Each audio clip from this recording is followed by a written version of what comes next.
It is Ryan Seacrest here. There was a recent social media trend which consisted of flying on a plane with no music, no movies, no entertainment. But a better trend would be going to ChumbaCasino.com. It's like having a mini social casino in your pocket. Chumba Casino has over 100 online casino-style games, all absolutely free. It's the most fun you can have online and on a plane. So grab your free welcome bonus now at ChumbaCasino.com. Sponsored by Chumba Casino. No purchase necessary. VGW Group. Void where prohibited by law. 21 plus. Terms and conditions apply. The following podcast is brought to you exclusively by the Rad Rob Radio Network. Welcome to Straight Up 5 with Johnny Petraglia Jr. A hard-hitting, in-depth, cutting-edge look into the world of bowling. This podcast will not only cover all things bowling, but will also give you a raw look into real-life issues. You'll get unfettered access into the mind of one of the most gifted bowlers of this or any other generation.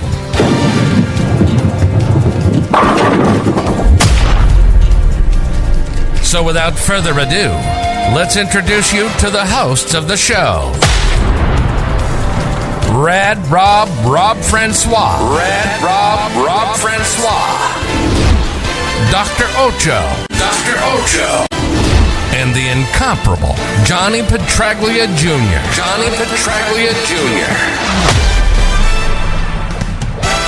Hey guys, welcome back to Straight Up 5 with Johnny Petraglia Jr. I am your host, Rad Rob Francois. We are back in the studio this week. No longer on location. Ocho, what are you doing? Jesus Christ, we just started the show. You're already on your phone. Joining me as always is my co-host, the man with the golden mask and the big red wiffle bat, the resident doctor of Straight Up 5, Dr. Ocho, the Ochoist. Good evening, sir. I'm helping out our comrade is what I was doing. Oh, Nikolai Volkov? That's good. Yes. No,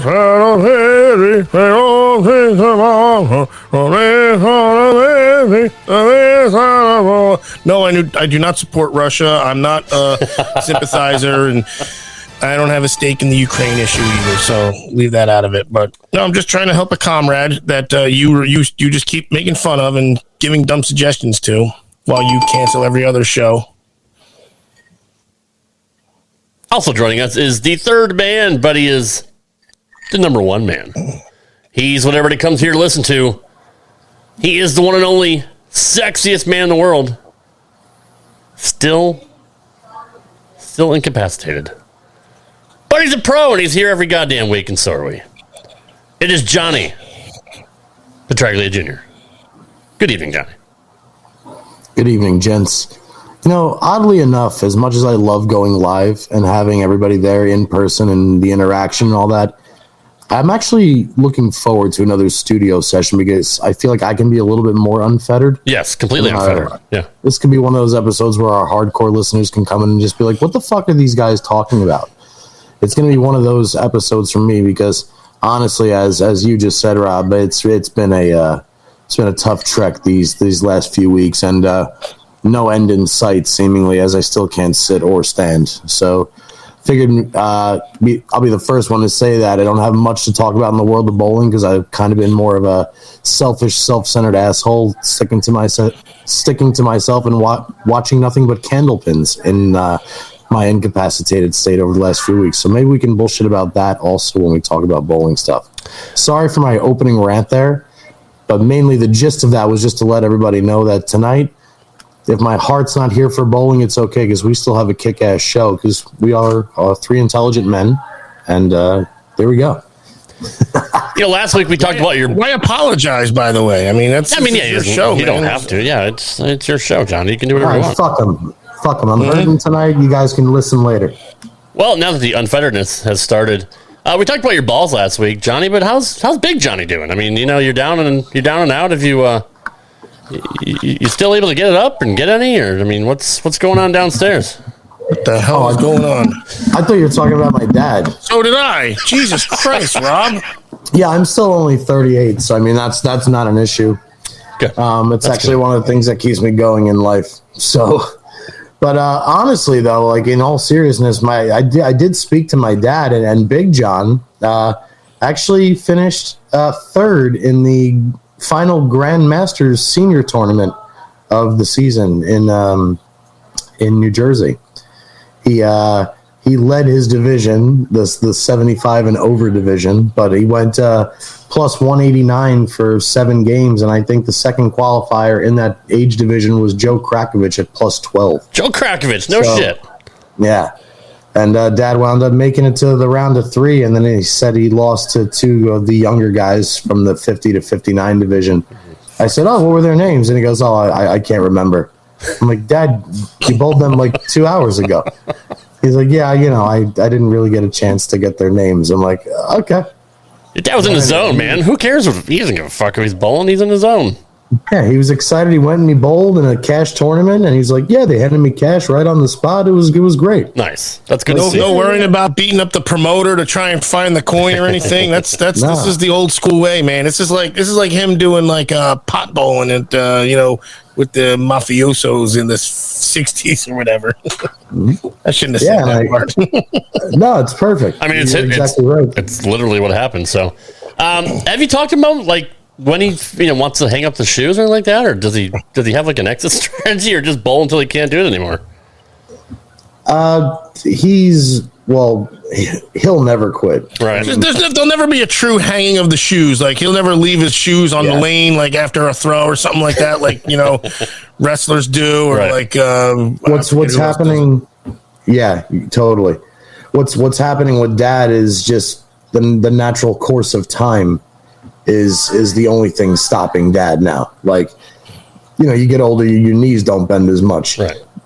You can't. Well, that's also, and bowling again. You don't use, in other sports. Granted, no one's playing football at age 74 or whatever. But it's so unique that you use the most obscure muscles. You use only accessory muscles in 90% of bowling, and it's asymmetrical. So the stuff that you don't hear about, and most of the problems are asymmetrical. It's like, okay, he's lefty, so it's his right knee, but his left shoulder. It's his, right ankle, but it's his left wrist. There's so many asymmetrical things where you can't, you can't pinpoint something like that. Or the rehab is hard because, again, to rehab an accessory area is so minute because there's other big muscles that try and group it for it and compensate. We're big golf. Really thought about it that way. You're big golf fans too, Ocho. I mean, does that kind of play into golf too? You see a lot of seniors. Very similar. Seniors still playing. Very similar, but they'll go out and still putt the ball around. I mean, that's not truly playing. Like, I don't know many golf leagues. You know what I mean? I know people that go out in their normal foursome every week. Yeah, but it's also like Johnny Senior is going to be on a bowling league, until he's 95 years old. As long as he can, God bless him, right? I mean, what the hell? It keeps him active at least. I was just going to say that it's been through my observation. I'm assuming this is proven, but people that continue to stay active in at least something as they get older tend to live longer lives. They have something to look forward to. We've talked about that in past shows, and whether my dad is in the lanes practicing for a senior event that's coming up, or he's just going there to hang out with the guys that run the desk at Justin and Tom Russo's place, at Rev Rates. He's trying to be around the element that he so knows and loves, and where his time and commitment to his sport comes back to him. So I think, like Oach said, he'll at least attempt to bowl for as long as he can physically walk. Because aside from that and playing golf, my dad don't really do much of anything else that is athletic. Remember in Rocky 2 when he technically retired, and then he wanted to work at the gym because he said he had to be around it, and it's not that he's retired, but like it's such a part of his, as much of it's a part of your life. Like, I mean, geez, your dad's got you by 40 something years, so that's how much longer it's been a part of his life. So I'm not saying it's all he knows, but that's what that's where he's the most comfortable, obviously, and that's what everything has given. I shouldn't say given him, because he's earned it. Bad choice of words. He's earned everything he got from bowling, but that's where his bread was buttered, and it's like sticking to what you know. Absolutely. Johnny, let me ask you this: does he coach at all? Does he mentor anybody? He has his namesake scholarship league for kids aspiring to bowl in college, and he'll help out. My dad doesn't my dad hates giving bowling lessons. Like, he'd rather sew his head to the carpet than give a bowling lesson. I can speak from experience. He hated even talking about bowling, or not talking about bowling. He loved telling stories. What he hated was people asking him advice, and that was how he never minded sitting next to me, because I'd start ripping on whoever walked over to him, not knowing that they're so interested in hearing from a legend. I'm just like, man, poor guy, it's midnight, let him drink his wine, this is before YouTube, so I couldn't say go watch videos, but like he would say, like, I understand, like, I'm at the, I didn't mean to cut you off, JP, but like, no, it's fine. This is firsthand experience and factual information that he said, like, I know it. I understand I'm in the bowling alley, but it's 11:30 at night, and some guy's going to bring his 15-year-old kid in here to throw a bowling ball in front of me, and I got to give him advice after 4 throws. And like, I just bowled league. I'm on my second glass of wine, and why is your kid here at 11:30 at night? And it would be something like that. And I'm like, man, I was here because there was a bar. You're here for a whole different reason. You just want to be here because it's a bar. So I get it now. Right. The reason I ask you that, Johnny, is because, to correlate back to wrestling, the little thing that we did in the beginning, a lot of wrestlers end up being producers for matches, or, training down at their facility in Orlando, and they have a wealth of knowledge they want to give back. I mean, who better to learn from than obviously your dad, but apparently he doesn't like it. Yeah, like I said, there's a lot of things about my dad that are like I've questioned in that respect. Like I've said to him a million times, I'm like, Dad, you go to the bowling alley, you're in the bowling alley 6 times a week, and you're friends with everybody, and everybody wants to be around you, and you're there for 5 hours, 6 days a week. Why don't you give 3 bowling lessons a day and charge $100 an hour? Like, you can make yourself an extra $4,000 a month to stand there and teach. And his answer is always, yeah, I don't want to. It's not worth it. Well, let me ask you this. And that's everything. Like, he wasn't into investing in that bowling center on Long Island, Sports Plus, that awesome facility that they had. He wanted nothing to do with it. He wants nothing to do with saving internet passwords and having to give his social security card number or his credit card information on a computer. So, like, my dad was getting left behind a little bit, it sounds like. He made this decision. He decided that he was going to be left behind about 25 years ago. That's when he decided it was okay to just be left behind. In his defense, would it be easy for, I don't want to say easy, it's easy for him to do it because he's an all-world bowler, but like the game is different. Would his method of teaching be useful? That's useful. Of course he can. You're learning from Johnny Petraglia. Like, here's a great answer. Mechanically, maybe it's different, because he'd say change your hand position, and the whole thing is change bowling balls. This answer directly ties into Rob's initial question. My dad has had coaches here and there throughout his career. He worked with Roger Gardner for a long time, who was a local celebrity. He was taught, he used to take lessons at a very young age from Andy Varapapa, the famous Andy Varapapa. But overall, in my dad's career, my dad's never had a coach. My dad has always been, he's got the basics to go by, the traditional things that you should do as a bowler, but everything else is all feel. He has, if you look at the grip in his bowling ball, that is so badass. I don't even, that is so badass. But this is right like, there. And this is exactly why he hates coaching, because he can't explain how he does what he does, because he doesn't, he's not observant. He's observant of the intricacies that are far beyond what any novice player would understand, and he can't dummy it down enough. And he also can't bring somebody who's not a field player and somebody who is more mainstream looking for the basics and like the logistics behind something. He can't teach that. So what he'll do is he'll walk up to a 15-year-old girl's dad and say, Scott, if you don't mind, I've been observing something after watching Mary Sue Bowl for the last 3 weeks, and there's 2 things you could tell your daughter right now that would completely change your game, and her average would go up 30 pins. Number 1, you tell her when the ball's coming into the backswing, make her feel like her funny bone is grazing her side. And number 2, when she lets the ball go, tell her to try and feel like her thumb is still outside of her fingers until it passes her ankle. And then she can do whatever she wants with her hand. Ask her to try those 2 things whenever you feel like she's in a good mood. And then the kid will go out and she'll average 30 pins more a game for the rest of her practice session. And now the dad comes up to my dad and says, Johnny, can you please give my daughter lessons? I'll pay you $100 an hour. And my dad says, no, I don't want your money. It's not that my dad doesn't want the money.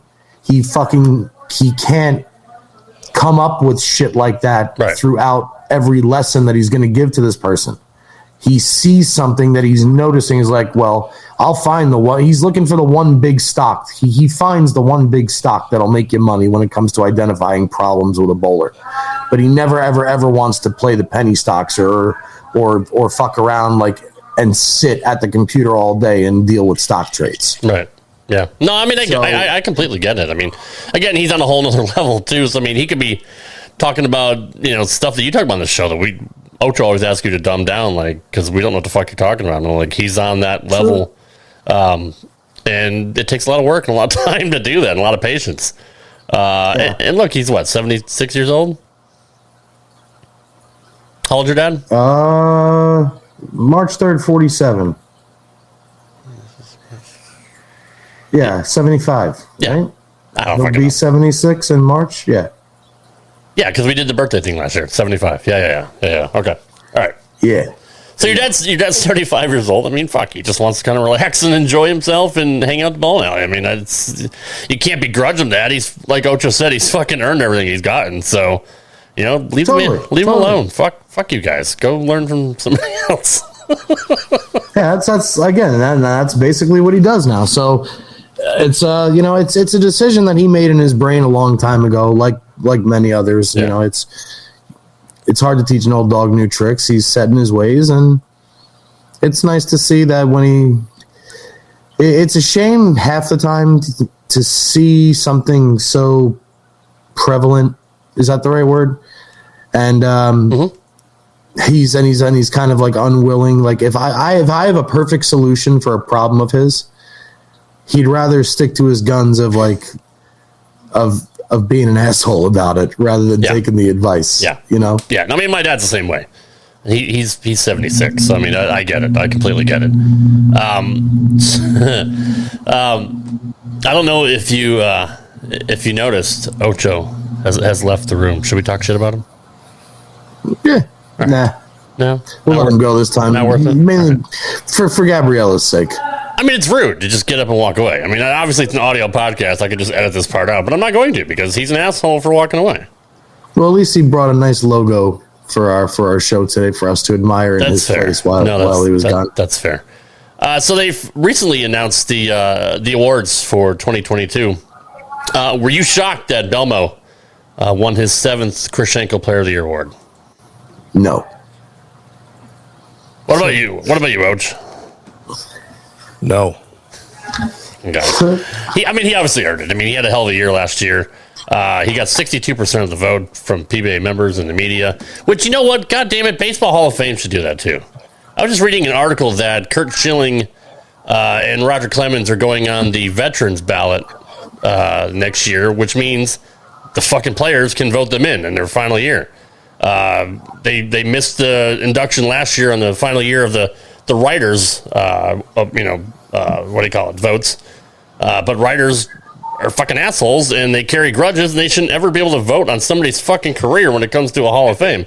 That really is a shitty thing. That it really is. Look, if they're a if they're a douchebag, that doesn't mean douchebags. That doesn't do with their career. Athletes. Politics, personality has nothing to do with what you did on the field at all. You should be voting based on the prerequisites that you have and whether or not you think they were, I don't want to say worthy of it, but I mean, Look, Jose Canseco almost made the criteria for the Hall of Fame. There was no way he was getting in, though.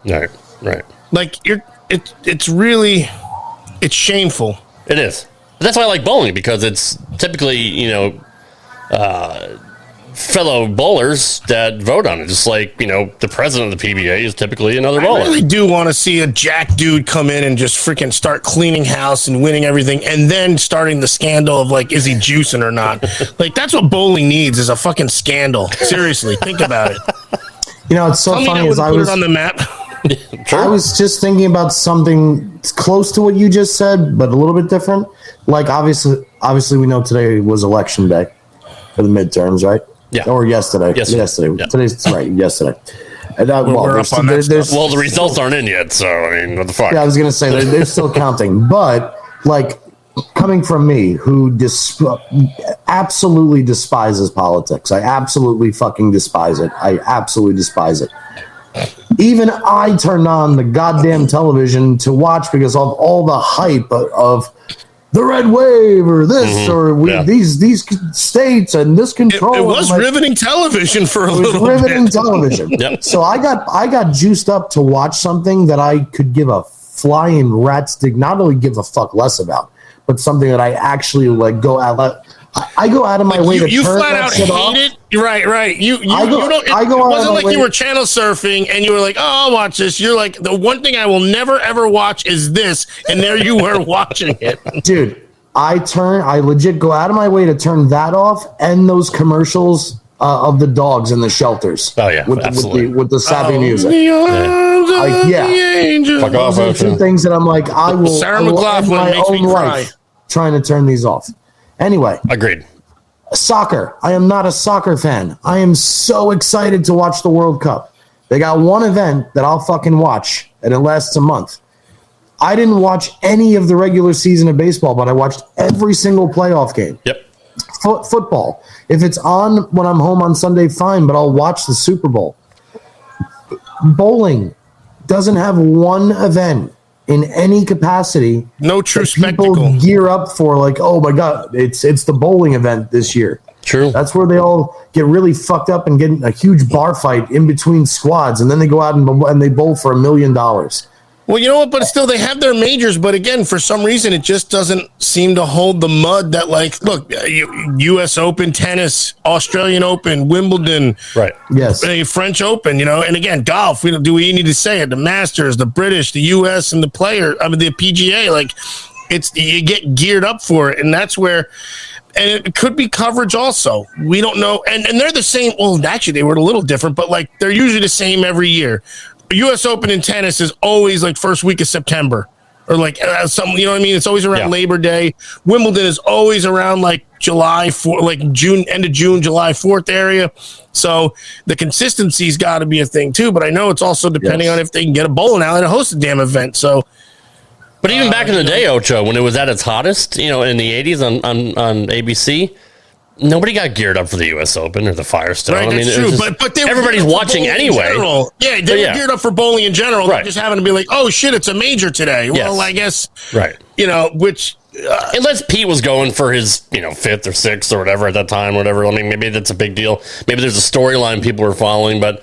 people were watching bowling regardless, but you're right. Well, but the other thing that's what's hard to do is you can't even follow the storyline if you don't know where he's scoring. True, halfway. too. Like on Tiger, when his Tiger Slam, we knew what he did on Thursday, on Friday, so because they covered every single day on of course, absolutely, on TV. Right. Yeah. So that's what I was saying. Like maybe it is a network thing. They've never had full network coverage anyway, as far as like whatever the round robins and everything. Right. I swear, if people watch that. I'll give you a little tidbit. I didn't even know how bowling was scored. And then one time, our friend of the show, who hasn't watched the show yet, but friend of Hal Elaine's, Ron Paget, Rondo, now living in Florida. JP knows him very well. And one of Parker's first sponsors, if I'm not mistaken. And coaches. And, he coached also. Yep, sure did. longtime patient of mine, and he beveled out a hole in my bowling ball for me to help me. So what a good, right there in my office, right on the table, just start shaving. So I'm spoiled. Anywho, Ocho gets his way. He brought me to the U.S. Open at Carolier, and I had no idea that it was scored on a 200-point system. Like, I didn't know what plus or minus was, and they're like, well, they take 200 as the average, and it's like par. And I was like, holy shit. and now it's so easy to follow, and I'm like, and I'm listening to people talk, and they're like, oh, this is a tough shot. I'm figuring, the numbers at probably 200, so you got to whatever. But it made it that much more interesting, and I was like, what if they showed this? I get it. They still got to get it on TV. And at this point, it was, 07, 08 maybe. So they were probably paying to have the damn thing on ESPN to begin with. But what if, man? It would have been such a cool thing just to broaden the average fan's horizon a little bit to where they're like, man, I'm not going to miss that next time. And now I understand. Now I have something to follow. Now I can go to a website and see if so-and-so's within the cut line, which, goddamn, that's exciting. It is. Yeah. The thing about it is you also need good commentators. True. Like, in other words, kudos to the PBA for showing the match play rounds coming this season. Yes. But you need brains like ours. And I'm only, Rob, the only reason I'm pinpointing myself and Ocho right now is our brains are crooked in the way that we're overly observant about the tiniest intricacies, and we probably can't even explain why. Which would be so important that no one would even know and no one would even see. And if it doesn't happen, we just explained it for nothing, but it's still there. Because, and the reason it's so important is because you've got to teach the sport to people. Right now, people only associate bowling with going out with their friends to get drunk, bowl under lights, and we're fat and we drink too much and we're just idiots.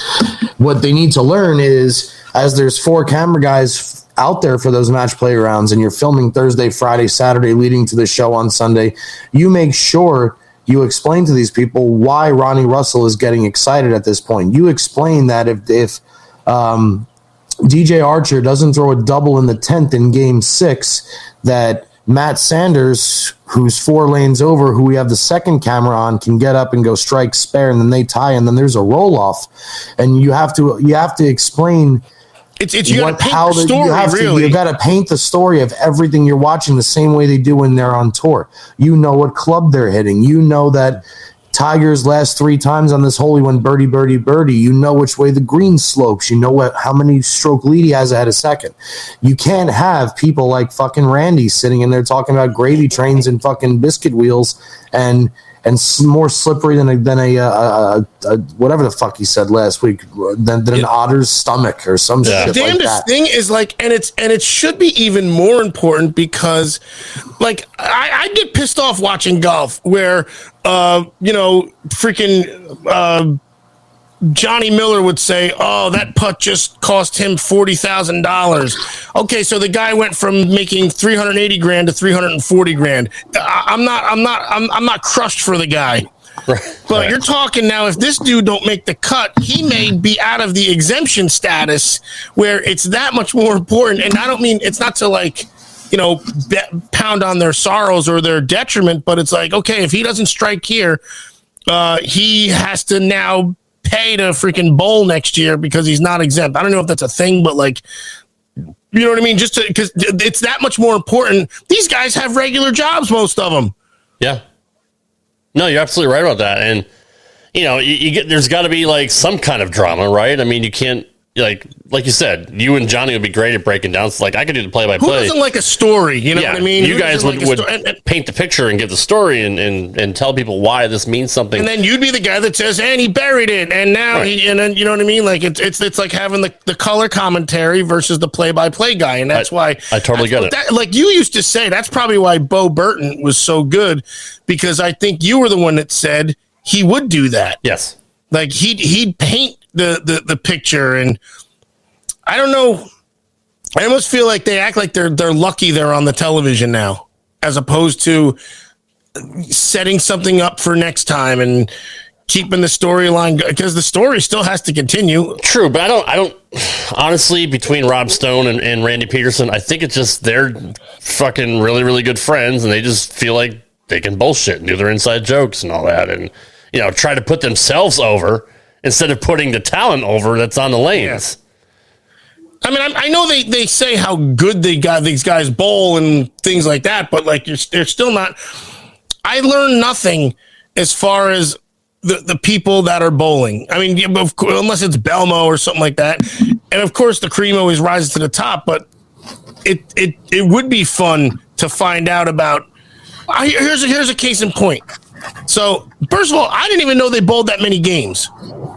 Right. Until I went to Carolier. I didn't even know they bowled. It was 48 games that week. I figured they bowled I thought it was like a bunch of leagues, and then they figure out who's the top guys. So that was one thing. And I'm like, man, when I bowl 3 games, I'm spent. Yeah. And these guys are bowling freaking 8-game blocks, 4 or 5 times, and then match play, round robin, all this shit. So when I was there for another time, a local guy, pro shop owner John Fury, local guy, made the cut, was in match play, wound up missing TV by only 6 spots, and he threw the only 300 at that tournament all week. And they never made, and they actually did a 2-day thing about it, and they didn't make one mention of him. His name never came up one single time in the tournament, in the broadcast, and they did Saturday and Sunday broadcast, and neither time did they mention him or show him on TV. And he was in the round robin shit. Johnny, he missed on something. I think we're a little partial to John because those feats happen weekly, right? And they at least should have mentioned him on the TV show. They should have put Sean made it tournament average 300 games for the event. Won John Fury. And usually they would do that. And one time they got a local guy. Yeah, he didn't do it. Go figure. Right. Typically, Bo would do that. What I was going to say in response to you about the commentating is there's a couple issues that I see. Number one, although I have a problem with this, and I've never talked to you guys about this, when I turn on Fox NFL Sunday or shit like that, the guys that are commentating at the halftime show is Terry Bradshaw, Michael Strahan. There's a couple other guys in there that I can't think Brown, of. And is that Boomer? No, Boomer's on NBC, CBS. Jimmy Johnson Jimmy Johnson's on that one. Yeah, they're qualified. It's all people that have been in the industry, been involved in the sport, right? Which I think sucks for aspiring journalists. I think it sucks for people that. Well, James Brown is the only guy I think that isn't. Unless he's moved now, but he's kind of the anchor guy. He's the anchorman. Yeah, right. They always have the one main guy. Yeah. But Howie Long, shit. Yeah, Howie Long. How did I forget Howie Long? But the problem in bowling with the commentating is Randy. I personally feel that although Randy's got a great career now, Randy's career was cut a little short because of a couple shitty things, like the thing that happened in the arena when he was trying to make the exempt tour. Right. So I think that's where I got that from. I think that's where I got that story from, where he wasn't going to bowl if he didn't make that strike or something like that. Is that a real thing? Yeah, he just became a full-time commentator at that point. Shit. Go ahead. But I think that he's still got a little bug up his ass, and a lot of times I think that he kind of wants to make it a little bit more about him than the bowlers. So you never see that really happen with the NFL commentators. So kudos to them.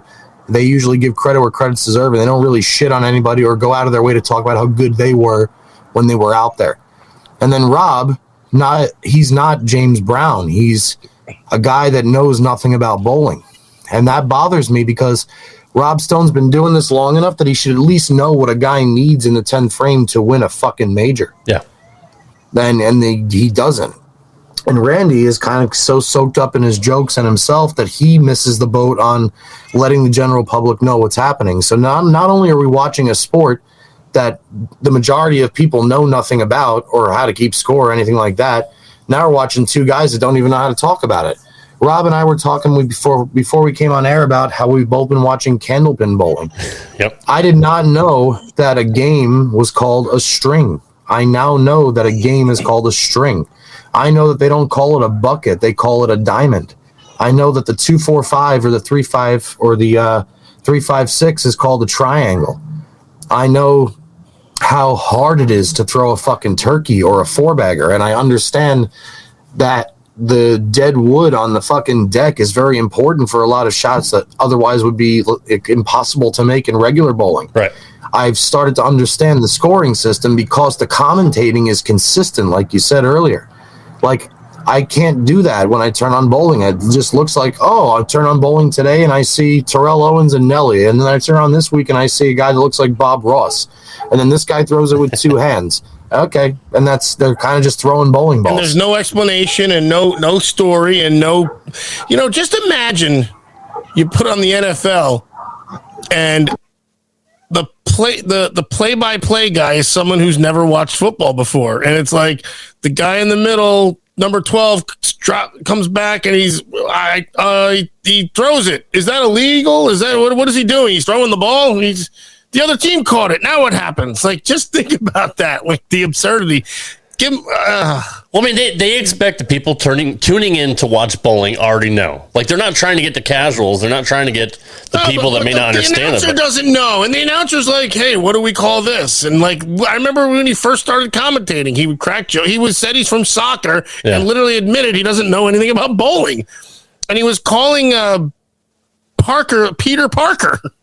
Jesus Christ. I mean, that's why I love guys like... But he was fucking his name up bad. But I mean, even a guy like Jim Nance, who played football, but I mean, he was still a fantastic golf commentator because he knew how to fucking paint the picture. He knew how to tell the story. That's all you need. Roommates at Freddie Couples, yes, too. There's a lot of commentators that are great at doing exactly Chris Schenkel. They can do both, yep. Or radio announcers. Radio announcers are probably the best in the world because you can't see what's going on listening at home or driving in your car, but they give you every single distinct, minute detail to paint the picture for you. By the way, off subject, can you guys hear the dog barking? Yes. A little bit. That dog is like way across the fucking street, and I'm on the balcony on the second floor. It's a good microphone. Well, fuck, man. I'm sorry, but I'm going to have another cigarette. It's fine. Which is the reason I came out here, so... You're going to have to deal with fucking Milo or whoever that is. Well, remember, we had the tree frog issue, so we're good now. That's true. I forgot about that. Dude, does Milo shut up, though? Like, so getting back to the year-end awards. The neighbor's dog. Fucking dog never, ever shuts up. Never shuts up. Never. Ever. And then these neighbors and those neighbors are two neighbors right here. They both have bloodhounds out of nowhere. Interesting. And they're both loud and tall and big and scary. All right, so the rookie of the year, the Harry Golden rookie of the year, Santu Harry what? Tagovailoa. Yeah, he won the rookie of the year. Jake Peters won his second straight Steve Nagy Sportsmanship Award. Ryan Schaefer named the Community Service Award winner. And yeah, like I said, Belmo won his record-tying 7th Player of the Year award. Who did he tie it with? Was it Walter Ray? Yes. That's what I thought. What else happened this week? We have a PBA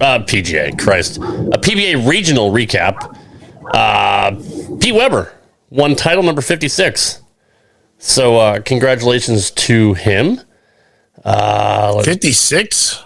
Yeah, 56. Total. Oh, okay. Overall titles. What's the breakdown? What's the breakdown of that out? Which one? Well, he didn't do them all on the PBA tour. Well, there's regional and there's national. Oh, right. So it's a combined total 56 title. Come on, try to keep up, man. You've been doing the show for how long now? Though. No, it is. How many do I have? Dude, can you think about that for a second? In our lifetimes, Walter Ray Williams Jr. and Pete Weber have combined to win over 200 bowling tournaments. That's disgusting. Yeah. And there's not that many bowled in a year, even That's with regionals and whatnot. Like that's like they've won. They probably won a third of the tournaments they entered. Correct. My goal in my bowling life is to make one TV show. One. And my other goal in life is to shoot this dog and get away with it because he's fucking ruining my show right now. Like, shut the fuck up, man. He must have heard me. Let's ask him in a month what his goals are. Yeah, if they're still the same, then like I'm going to be like, okay, shit, that's pretty bad. Oh, now he's just doing it on purpose. Now he's just trying to be a dick. He's mocking you. Yes. No, he is. He is. Throw some. Caught Frank. Throw something at him. Don't they run out of breath? The poor guy's got a bad back. Christ, man. And like, what is he barking? What is he barking at? I don't know. The tree frogs, probably. Should I go back inside? Am I ruining the show right now? No, you're fine, man. Just keep. It's making it good. No, it is. It's adding intrigue to the show. There you go. Team USA set to compete at the 2022 IBF World Cup in Queensland, Australia. Johnny just left. What's IBF? Ear bowel something? Butt fuck? I don't know. Well, at least the fucking dog isn't barking That'd anymore. be IDK. I don't know. Not IBF. Yeah. Shut the fuck up. STFU. I swear to God, dude. Something GD. The fucking dog knocked the internet out from barking. I don't doubt that. Yeah, no, I mean that's a pretty loud bark. I can see that. So I want to say something. ahead, I haven't done my research. The dog's still barking. Yep. I haven't done my research, but I'm still like unsure about Santu winning Rookie of the Year. I'm still not happy about it. Okay. So until I actually do my research, I'm just going to publicly say that congratulations to him. That Santu, this is nothing against you, but my brain thinks somebody else. We might be saying fuck you next week, just to give you a heads up. Yeah, just a preemptive fuck you. The other ones, Schaefer or who got the community service award, him or Jake, whoever got it, 100% deserves it because they're both servicing giants. They're both awesome. Oh yeah, Jake must have gotten a sportsmanship award. Yes, he did. Yeah. Jake's sportsmanship, Schaefer community service, 100% awesome for both. Player of the year, no brainer. Unfortunately, I wanted it to be Simo, but it was a no brainer for Belmo. And the cool thing about all the RPI guys that made it is it's going to be nice that I get to see all my friends January 2nd through the 5th when they come out to Vegas to bowl that tournament. That's awesome. Hopefully, I'm able to walk by fucking January. That'd be awesome. Kevin McCune finished second, Johnny, Rookie of the Year, and Brandon Runk finished third. So, just throwing Does it show by how much McCune finished second? 28% of the vote, as opposed to Santu getting 51% of the vote. Wow. Probably because he was on TV a couple times and he made it on the league team. He should thank Norm Duke for his Rookie of the Year award. I'm so mean right now. I'm sorry. Well, explain it. Well, I mean, hold on. He earned $31,000 last year. He had a 216 average, topped all rookies. Three top 25s and 2 top 10 finishes. Runner up at the Storm Cub Colorado Springs Open, where he also shot 300 during qualifying.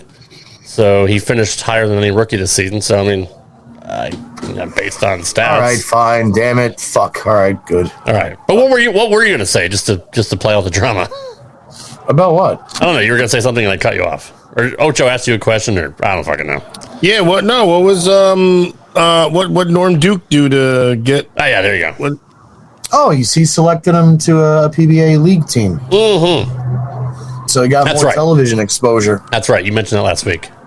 Well, Santu, fuck you anyway. So, moving on. Congratulations, Santu. not fuck you, Santu. I was just proven by the facts that he was deserving of it. I was just taken back by Kevin McCune's performance at the Peterson, so made me watch him a lot more intently than I normally would have. And then when I just saw him smoking, like I don't know. I have my own personal reasons to why I felt McCune was more deserving of it. And I think moving forward, I'm going to be proven right. But I was proven wrong this year, and it's like lanolin, like sheep's wool. And we just have to move forward and away from it now at this point.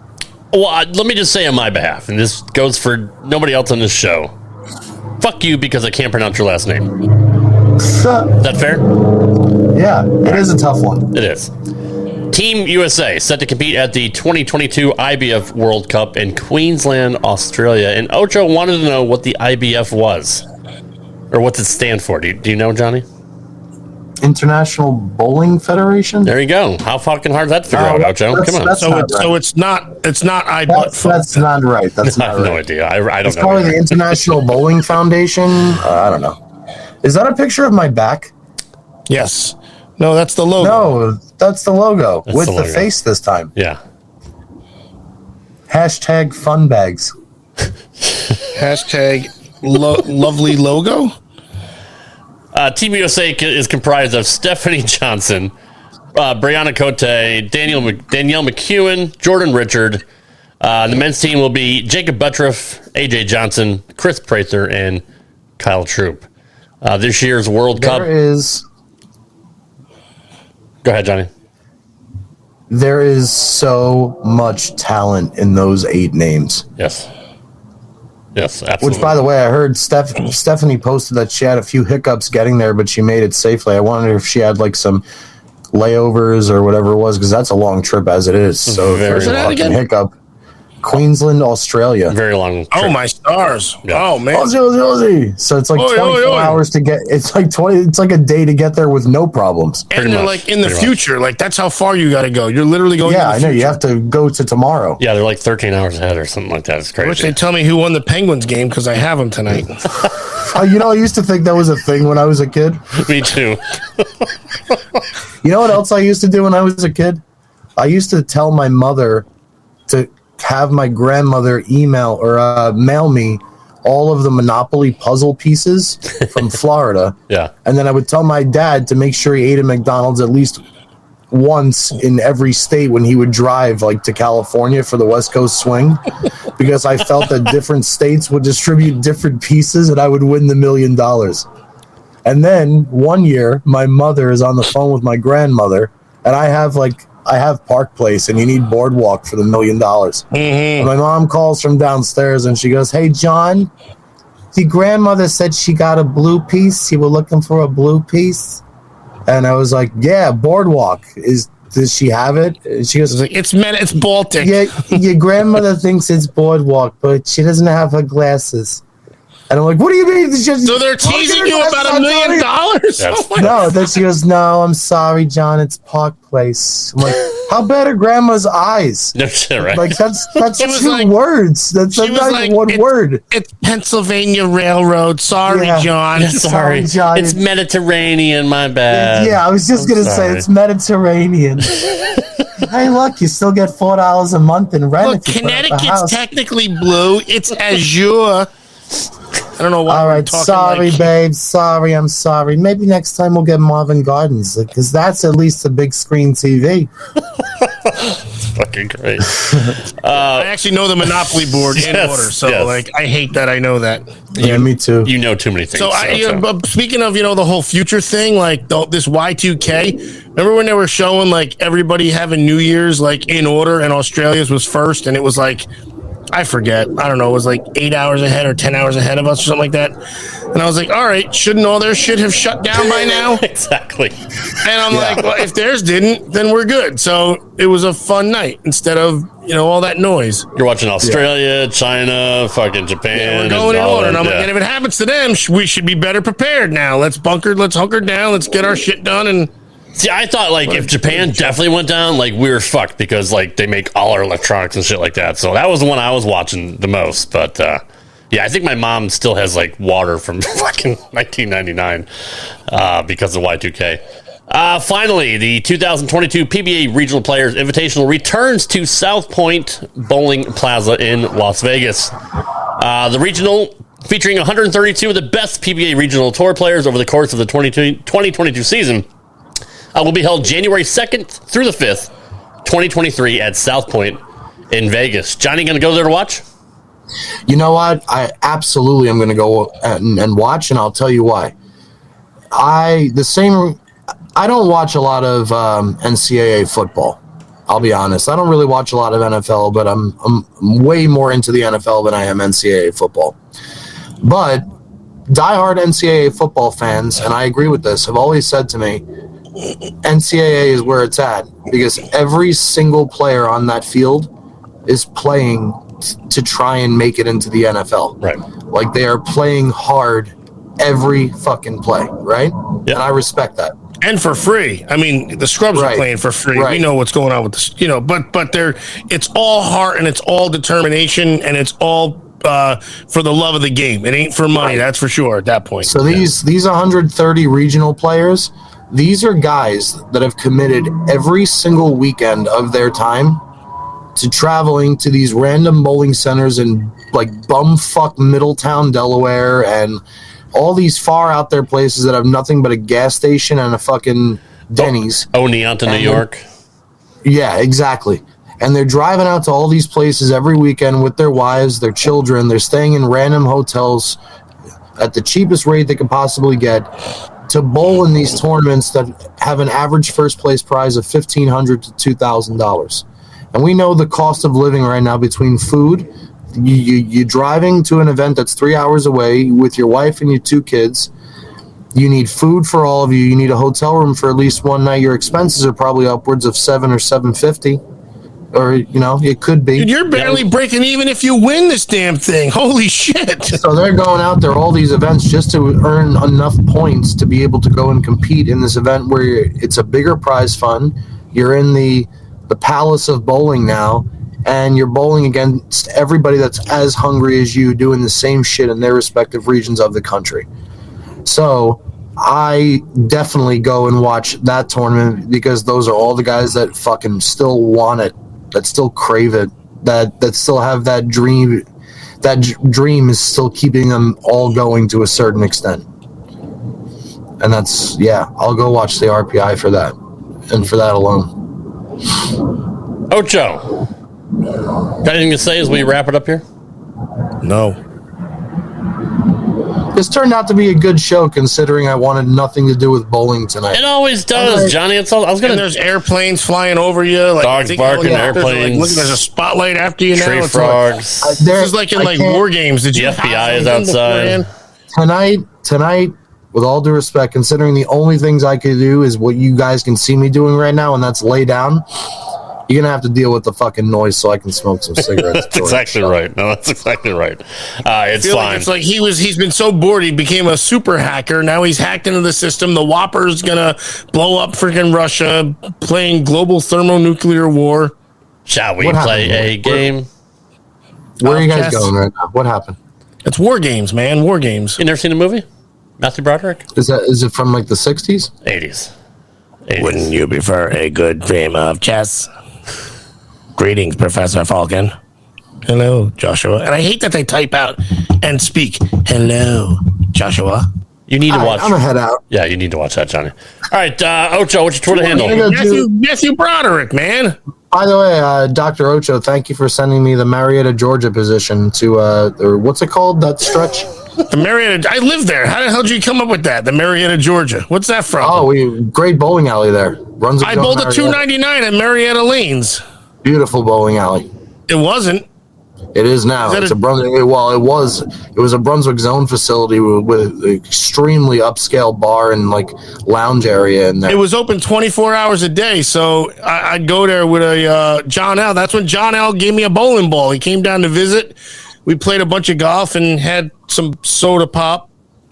And then, like a month later, I bowled a $2.99 with it. They were open. I used to bartend, and then we'd go there at like 2 a.m. and they'd let us run down and kick the pins over and everything. They were wicked fun over there. They were really wicked fun. Hell yes. The best is stole my candy. Go ahead, Rob. Take it away, buddy. At the Dr. Ocho on Twitter. Johnny's at JPJR07. I am at Rad Rob Gaming. We appreciate you guys listening to this episode of Straight Up 5 with Johnny Petraglia Jr. We'll see you guys next week. Thanks for listening to this edition of Straight Up 5 with Johnny Petraglia Jr. You can follow the show on Twitter at Straight Up 5 Pod. Follow Johnny Jr. at JPJR07. Follow Rad Rob at Rad Rob Gaming. And follow Dr. Ocho at the Dr. Ocho. Got a question for Johnny? Send your questions to straightup5podcast@gmail.com. We'll see you next time for another edition of Straight Up 5 with Johnny Petraglia Jr. Right here on the Rad Rob Radio Network.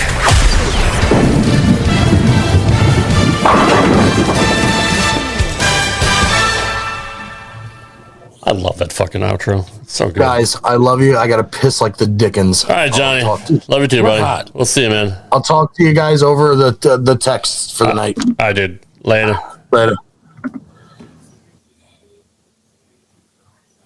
You going to? Yeah, soon. I got nothing. Ryan Seacrest here. When you have a busy schedule, it's important to maximize your downtime. One of the best ways to do that is by going to ChumbaCasino.com. Chumba Casino has all your favorite social casino games like spin slots, bingo, and solitaire that you can play for free for a chance to redeem some serious prizes. So hop on to ChumbaCasino.com now and live the Chumba life. Sponsored by Chumba Casino.